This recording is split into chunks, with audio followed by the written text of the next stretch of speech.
오늘 말씀은 누가복음 2장 8절에서 14절까지입니다. 그 지역의 목자들이 밤에 밖에서 자기 양떼를 지키더니 주의 사자가 곁에 서고 주의 영광이 그들을 두루 비추매 크게 무서워하는지라. 천사가 이르되 무서워하지 말라. 보라, 내가 온 백성에게 미칠 큰 기쁨의 좋은 소식을 너에게 전하노라. 오늘 다윗의 동네에 너희를 위하여 구주가 나셨으니 곧 그리스도 주시니라. 너희가 가서 강보에 쌓여 구유에 누워있는 아기를 보리니 이것이 너에게 표적이니라 하더니, 호련히 수많은 천군이 그 천사와 함께 하나님을 찬송하여 이르되 지극히 높은 곳에서는 하나님께 영광이요 땅에서는 하나님이 기뻐하시는 사람들 중에 평화로다 하니라. 네, 감사합니다. 오늘은 성탄절, 크리스마스입니다. 여러분은 성탄절 하면 뭐가 생각이 나세요? 산타 할아버지 생각나세요? 루돌프 사슴코, 징글벨, 그런 게 생각나세요? 성탄절은 예수님이 이 땅에 오신 예수님의 생일날입니다. 성탄절은 파티하고 모임하라고 우리에게 주신 날이 아닙니다. 물론 파티하고 모임하고 하는 거 좋습니다. 그런데 오늘이 예수님이 이 땅에 아기 예수로 오신 날이라는 것을 잊지 말고 그런 것을 해야 됩니다. 이름이 예수라고 하셨는데 하나님께서 미리 주신 이름입니다. 그리고 그 뜻까지도 하나님께서 풀어주셨어요. 마태복음 2장에 보면 아들을 낳으리니 예수라 하라. 그리고 그 뜻을 풀어주셨는데 그가 자기 백성을 그들의 죄에서 구원할 자이심이라. 다시 말해서 구세주. 예수란 이름 자체가 구세주란 뜻입니다. 그러니까 예수님께서는 태어날 때부터 구세주란 이름을 가지고 이 땅에 오신 분이에요. 로마의 황제 아우구스투스가 인구를 알기 위해서 인구 조사를 합니다. 모든 사람들은 자기 고향으로 가서 호적 등록을 하라. 그래서 지금 요셉은 자기 고향이 베들레헴이기 때문에 만삭의 아내 마리아를 데리고 베들레헴을 갔어요. 그런데 로마 전역에서 베들레헴에 오는 사람들이 너무 많았기 때문에 여관에 자리가 없었어요. 그래서 마굿간에 가서 아기를 낳고 구유는 말밥통이에요. 말밥통에 아기를 뉘고 포대기를 덮어놓은 것이죠. 이 아기 예수를 만나러 제일 처음 온 사람들이 그 들판에 있던 목자들이에요. 마태복음에 보면 동방박사들이 찾아왔다고 하는데 그것은 한참 후에 예수님이 집에 있을 때 찾아온 것이고, 지금 말구유에 있는 예수님을 이 목자들이 찾아왔어요. 8절에 보니까 그 지역의 목자들이 밤에 밖에서 자기 양떼를 지키더니, 목자들은 밤에 밖에서 양떼를 지키는 사람들이에요. 우리가 목자 하면은 이 그림 같은데 너무 낭만적으로 멋있게 그린 그림을 많이 봐서 굉장히 폼나고 좋은 곳으로 착각을 할 수가 있는데, 목자는 가장 천하고 더럽고 힘든 일을 하는 사람들이에요. 그 양떼들을 몰고 들판에 나가면은 며칠씩 들판에 가서 잠자고 먹고 자고 하는 것이죠. 길게는 한 달까지도 그렇게 했다 그래요. 목욕을 할 수가 없잖아요. 옷은 완전히 누더기가 되고 양식을 제대로 먹을 수 없으니까 대충 끼니나 때우는 그런 정도의 삶을 살아가고 있는 낮고 천한 자리에 있는 사람들이 바로 이 목자들이에요. 이 목자들에게 천사가 나타나서 말을 해요. 무서워하지 말라. 보라, 내가 온 백성에게 미칠 큰 기쁨의 좋은 소식을 너희에게 전하노라. 오늘 다윗의 동네에 너희를 위하여 구주가 나셨으니 곧 그리스도 주시니라. 너희가 가서 강보에 쌓여 구유에 뉘어있는 아기를 보리니 이것이 너희에게 표적이니라. 구주가 나셨으니 지금 구유에 있는 그 아기가 메시아다, 이 얘기를 하는 거거든요. 그런데 여러분 같으면 이 말을 그대로 고지것대로 믿을 것 같아요? 이거 참 믿기 어려운 말이에요. 왜냐하면 이스라엘 백성들은 수백 년 동안 자기 민족을 해방해 줄 메시아를 기다리고 있었어요. 메시아는 다윗 왕, 위대한 다윗 왕의 후손으로 이 땅에 오는 왕으로 올 거라고 기대를 했거든요. 왕이니까 멋진 모습으로 이 땅에 올 거라고 기대를 했는데 마국간, 그 냄새나는 곳에 그 말밥통은 더 얼마나 냄새가 나고 더러울 텐데 거기에 누워있는 그 아기를 보고 어떻게 메시아라고 생각할 수 있겠어요? 그러니까 천사가 그 아기가 메시아라 했을 때 에이, 무슨 말씀을 그렇게 하세요? 메시아는 이런 모습으로 오질 않아요. 이럴 법하잖아요. 그런데 목자들은 천사들의 말을 그대로 믿었어요. 어떻게 해서 목자들은 천사들의 말을 그대로 고지것대로 믿었을까요? 목자들은 가장 천하고 더럽고 그 사회에서 가장 힘든 일을 하는 그런 일을 하는 사람들이에요. 이 목자들은 자기들이 원하는 대로, 자기들이 소원했던 대로 일을 이루어 본 적이 없는 사람들이에요. 시키는 일을 그냥 했고 가장 밑바닥에서 살았던 사람들이에요. 그렇기 때문에 자기가 어떤 기대를 했을 때 기대대로 이루어진다는 그런 소망을 별로 하지 않았던 사람들이에요. 다른 사람들 같으면은 메시아란 어떤 그림이 있잖아요. 멋진 왕으로 어쩌면 백마 타고 올지도 모르죠. 구름 타고 올지도 모르죠. 그런 메시아를 기대했지만 이 사람들은 설사 그런 기대를 했다 하더라도 지금 이 말 밥통에 누워있는 그 아기 예수를 메시아로 그냥 받아들여요.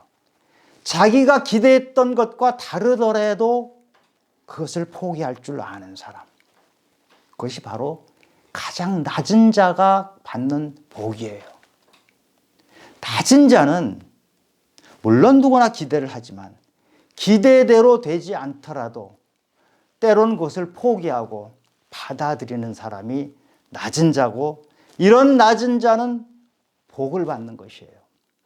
그래서 이 목자들은 제사장도 아니고 바리새인도 아니고 율법학자도 아니고 부자도 아닌 바로 이 목자들이 가장 먼저 예수님을 만나는 행운을 누린 것입니다. 심령이 가난한 자는 복이 있나니 천국이 그들의 것이라고 예수님이 말씀하신 그 복을 이 가난한 자가, 힘이 없는 자, 가장 밑바닥에 있던 사람들이 이 복을 받은 것이에요. 목자들은 천사한테 그 얘기를 듣고 나서 빨리 갔다고 하죠. 그대로 믿었기 때문에 그 메시아를 빨리 보고 싶어서 빨리 가서 베들레헴 마국간을 갔어요. 정말 천사들이 말한 그대로 아기 예수가 그 말밥통 위에 그 강보에 냄새나는 곳에 그대로 있는 것이에요. 그래서 목자들은 요셉과 마리아에게 천사가 자기에게 해줬던 얘기를 그대로 해주고 나서 돌아가는데 하나님께 영광을 돌리고 찬송하며 돌아갔다, 이렇게 기록이 되어 있어요. 지금 상황을 보면 마국간이잖아요. 냄새나는 마국간에 더 냄새나는 말밥통에 메시아란 어린 아기가 있는데 그 사람을, 그 아기를 메시아로 볼 수 있는 것, 이것이 바로 낮은 자가 자기 것을 포기하고 하나님이 주신 것을 그대로 믿는 데서 받는 복이에요. 현실은 그렇지 않아요. 상황은 그렇지 않아요. 그러나 그 현실과 상황 너머에 있는 것을 보는 눈을 가지는 것, 이것이 바로 믿음이에요. 이 목자들은 믿었기 때문에 그 아기, 그 예수, 그분을 메시아로 받아들이고 찬송했던 거예요. 하나님께 영광을 돌렸던 것이에요.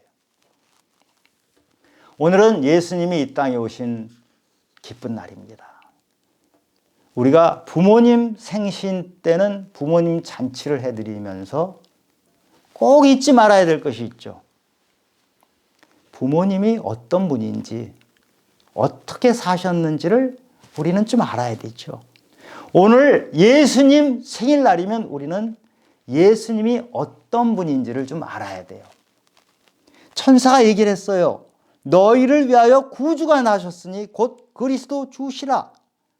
예수님은 구주, 구세주나 같은 말인지 구주시고, 예수님은 그리스도시고, 예수님은 주시라. 이렇게 천사가 일러준 그대로 예수님은 이 땅에서 그런 삶을 사셨어요. 먼저 예수님은 우리를 구원해 주신 구주, 구세주세요. 구원한다는 말이 무슨 뜻입니까? 참 어려운 말이에요. 구원한다는 말이.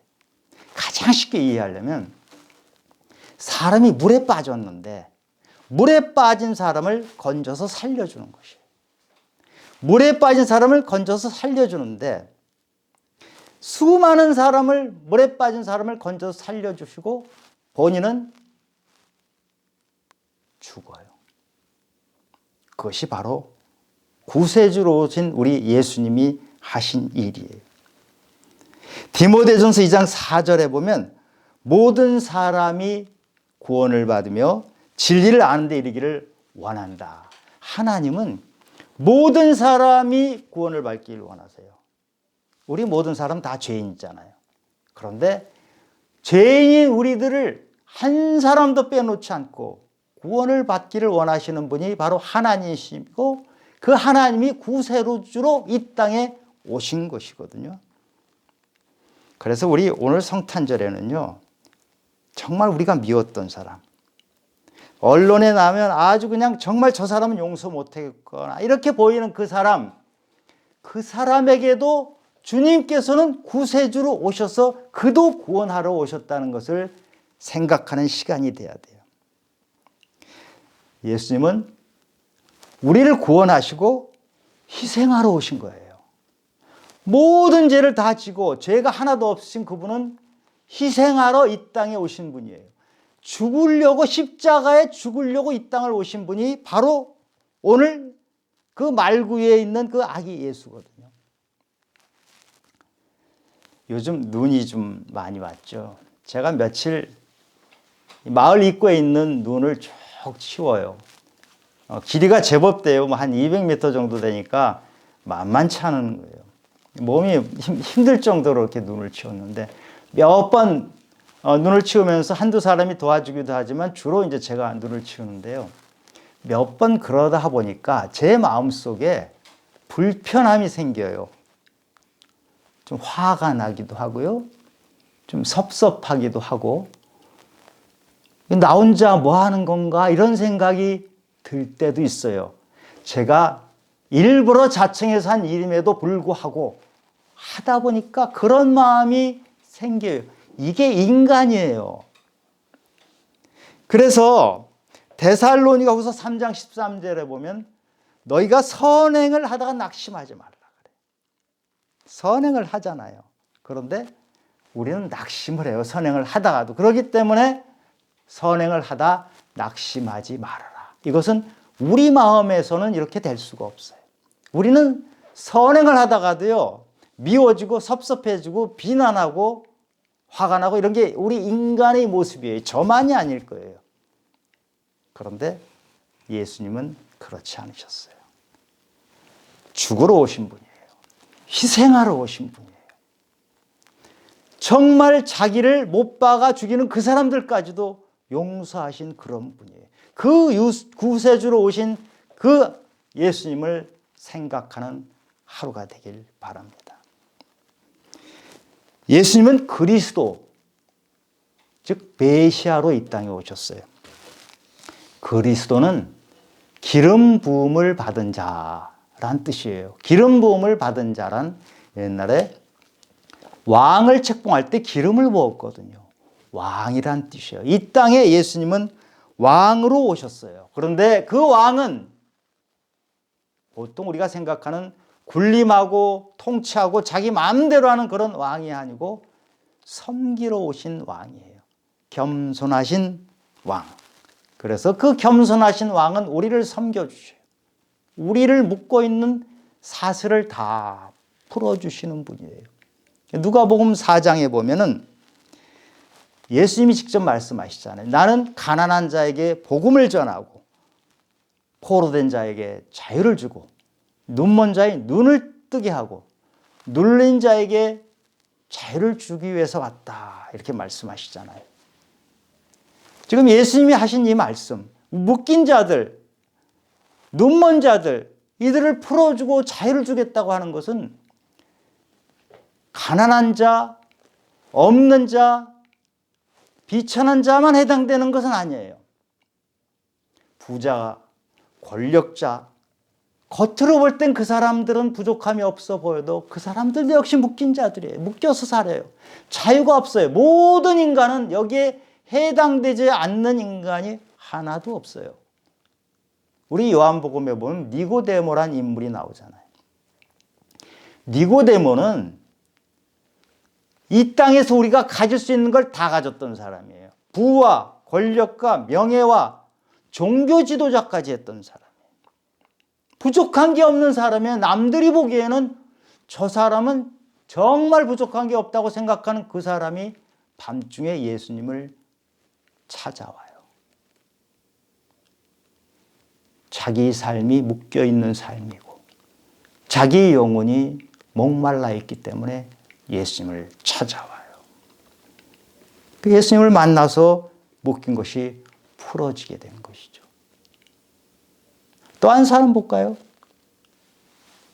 삭개오라는 사람이 있죠. 세리장.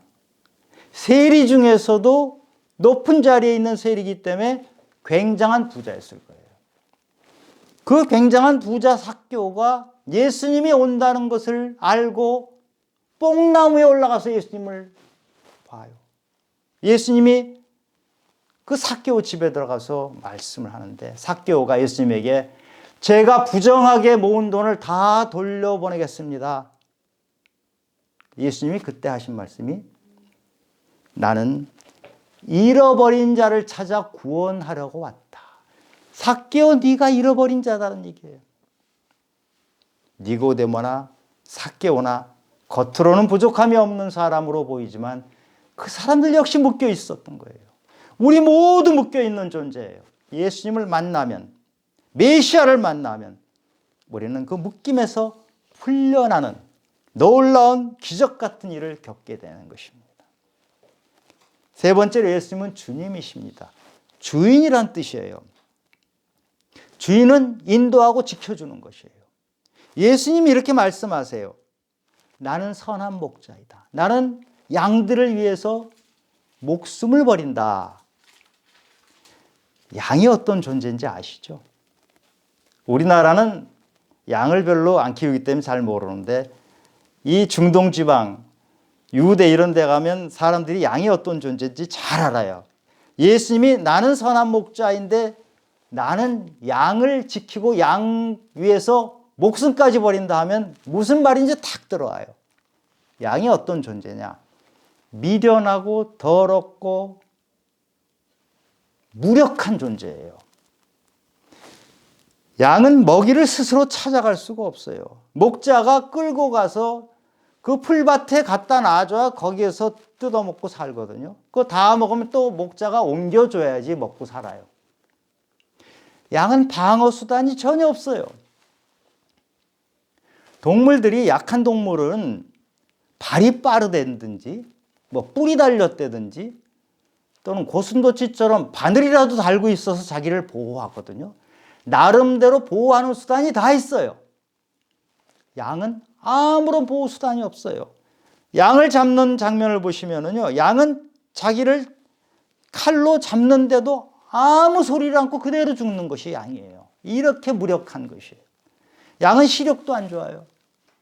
그리고 머리가 안 좋아요.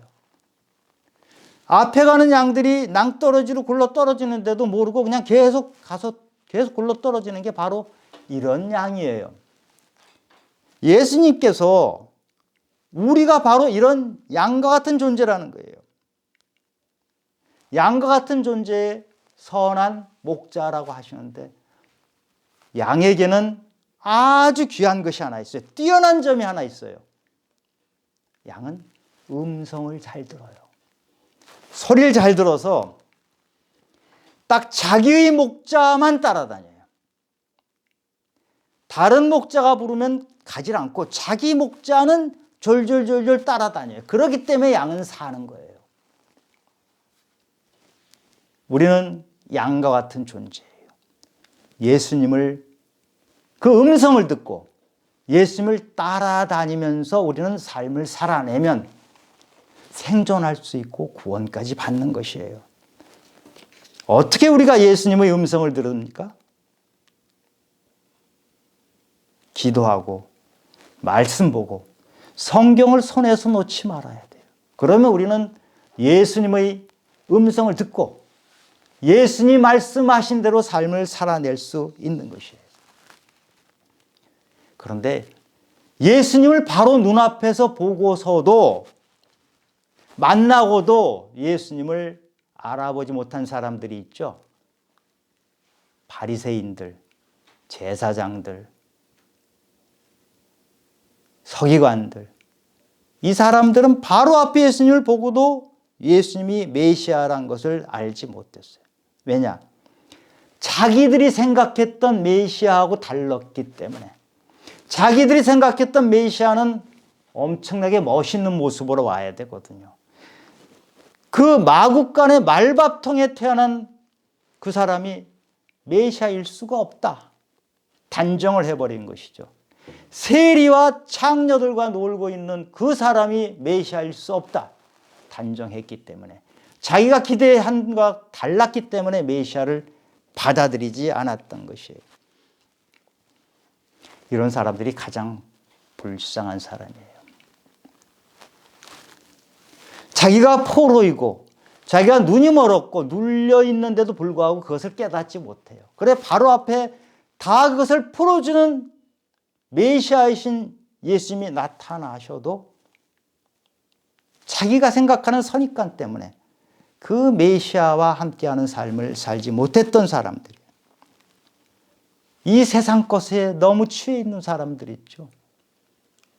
먹을 것 잔뜩 쌓아놓고 먹으면서 배 두들기고 있어요. 그것을 행복이라고 생각해요. 도대체 그 행복이 무슨 행복이에요? 동물하고 별로 살 수 없는 비슷한 행복 아니에요? 동물들도 그런 걸 누리면서 행복하다고 생각해요.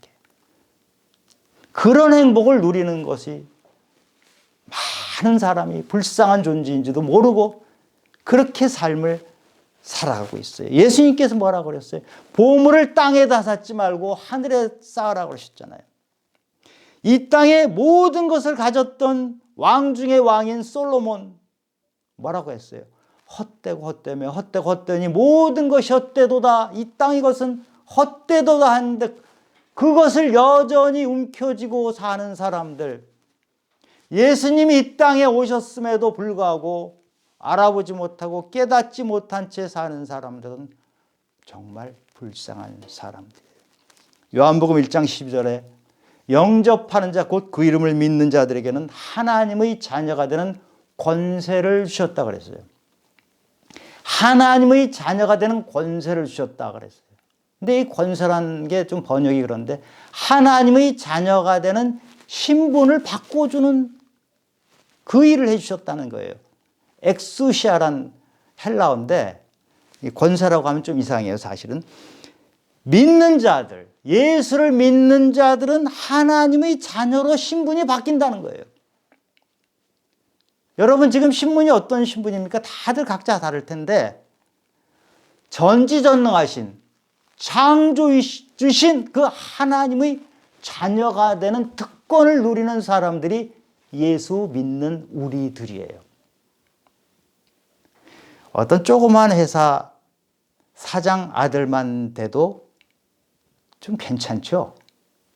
그런데 창조주 하나님의 자녀가 된 우리들은 얼마나 대단한 것입니까? 그래서 우리들에게 그리스도 안에 있으면 새로운 피조물이라고 하는 거예요. 우린 새로운 피조물이에요. 과거에 실패했습니까? 과거에 가슴 아팠습니까? 과거에 망가졌습니까? 그건 다 옛사람이에요. 보라 새 것이 되었도다. 이젠 우리 예수 안에 새 사람이 됐어요. 과거의 것은 참고자료에 불과해요. 이제는 그것이 나를 어떻게 할 수 없는 것이에요. 이제는 나를 어떻게 하는 분은 예수밖에 없어요. 그 예수가 오늘 마국간의 말구 위에 계신 것이에요. 그런데 여러분은 이게 이해가 되세요? 전능하고 대단한 창조이시고 모든 것을 마음대로 하실 수 있는 하나님이 마국간에 태어나셨어요. 그런 하나님이 하늘에 그냥 계시지 않고 우리 인간같이 부족한 모습으로 똑같이 오셨는데 더군다나 냄새나는 마국간에 말밥통에 태어나셨어요. 이것이 이해가 되세요? 보통 신이라고 하면은 구름을 타고 온다든지 무슨 아래에서 깨어났다든지 하다못해 호랑이 등을 타고 왔다든지 이렇게 좀 멋지게 오는 거잖아요. 그런데 예수님은 가장 낮고 처났고 더러운 곳에 태어나셨단 말이에요. 전능하신 분이 왜 이렇게 태어났어요? 무엇 때문에? 이렇게 안 해도 되잖아요. 전능하신 분, 막강하신 분 같으면 굳이 왜 말밥통에 누워 있냐고요. 왜 그러셨어요? 사랑 때문이에요. 너희들 힘들고 지치고 수고하고 무거운 짐을 진 너희들 언제든지 내게로 오라. 언제든지 나와 친구가 될 수 있다. 발밥통에 있는 분은 누구든지 친구가 될 수가 있어요. 거지도 창녀도 세리도 죄인도 그래서 다 주님 앞으로 갔던 것이에요. 가난한 자, 힘든 자, 삶에 지쳐서 억울해서 더 이상 갈 곳이 없어서 수고하고 무거운 자들은 나랑 친구가 되자. 나는 마국간 말밥통에 있으니 언제든지 나와 함께 올 수 있다. 찾아와라. 그래서 이런 모습으로 가장 가난하고 천하고 낮은 모습으로 이 땅에 오신 분이 예수님이에요. 우리는 그 예수님의 사랑을 받은 자들이에요. 우리는 그 사랑 때문에 지금 살아가고 있는 사람들이에요. 여러분은 내 안에 있는 사랑이 얼마나 대단한 사랑이라고 혹시 느끼십니까? 각자. 내가 아내를 사랑하는 그 사랑이 굉장히 큰 사랑이라고 생각하세요? 아내가 몇 번만 서운하게 하고 아내가 몇 번만 나를 힘들게 하면 그 사랑이 싹 식어져 버리는 거 느끼지 않으세요? 안 그러세요? 저만 그런가요? 그것이 인간의 사랑이에요. 인간의 사랑은 밑바닥이 훤히 보여요.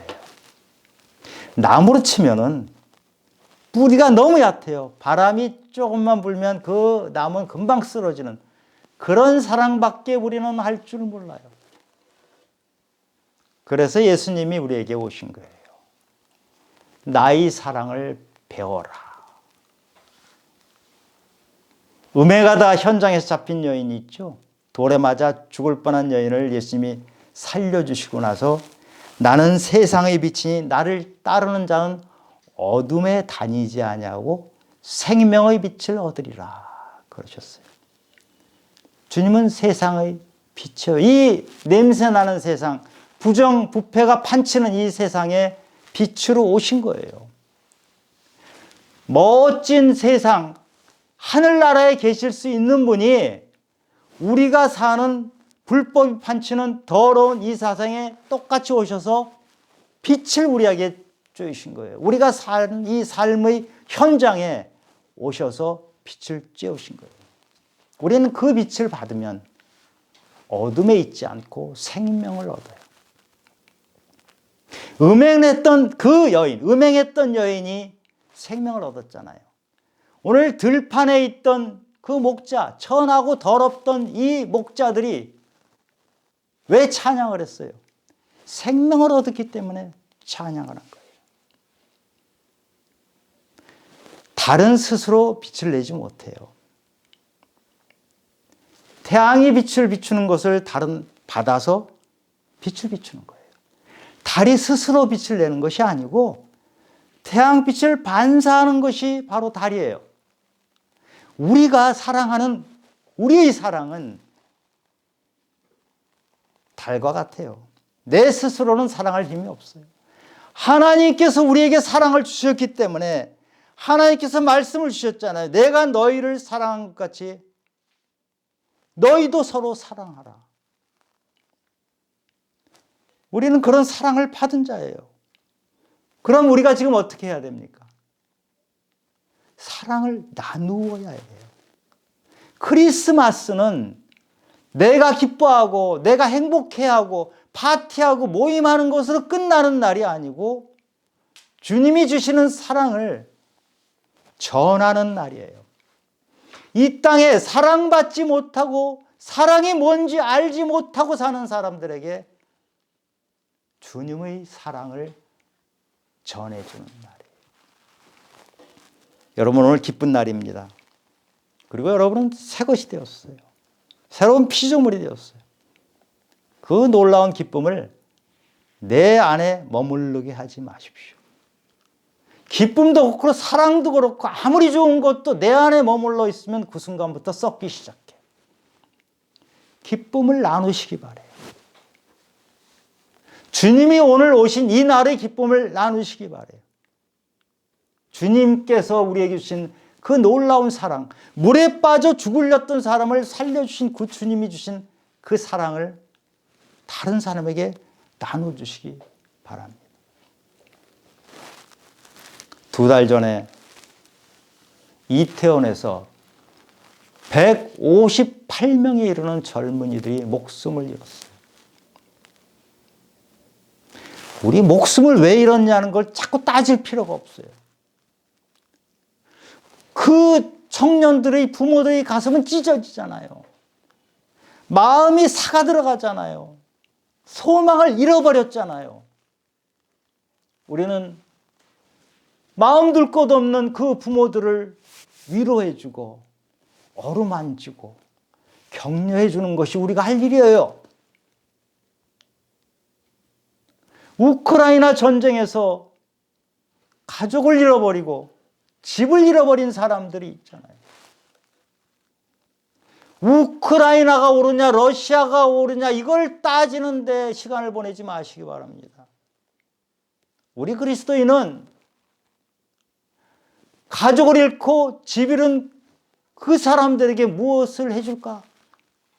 예수님이 나에게 해주신 그것을 그들에게 어떻게 보여줄까? 그 고민을 하는 사람들이 그리스도입니다. 이 땅에는 우리가 지치고 힘들게 살았지만 우리보다 힘들게 사는 사람들이 널려 있어요. 그들을 찾아가서 위로하라. 나의 위로를 전하라. 이것이 주님의 명령입니다. 이 명령을 따르는 것이 우리 그리스도인들이 성탄절을 맞이하면서 다시 한번 다져야 될 마음의 자세입니다. 오늘 이 성찬 나보다 어려운 이웃, 나보다 어려운 형제, 나보다 어려운 사람들, 지치고 힘들어서 쓰러져 있는 사람들, 그들을 만져주고 위에서 기도하고 나눠주고 그런 날이 되기를 예수 그리스도 이름으로 축원합니다. 하나님 아버지, 주님은 어찌 하필이면 그렇게 어렵고 힘든 그 자리에 냄새나는 곳에 오셨습니까? 너무 감사합니다. 우리도 주님처럼 하라고 그런 자리로 오셨습니다. 아버지 하나님, 그리스도인이 왜 높은 자리를 자꾸 찾습니까? 왜 그리스도인이 더 많이 가지려고 합니까? 우린 너무 많이 받았습니다. 주님께서 주신 것을 그렇게 많이 받았는데 이제는 나눠야 될 때입니다. 이제는 낮은 자리를 찾아가야 될 때입니다. 하나님 아버지, 저희들이 그런 삶을 살아갈 수 있도록 도와주시옵소서. 무슨 말씀 예수님 이름으로 기도드렸습니다. 아멘.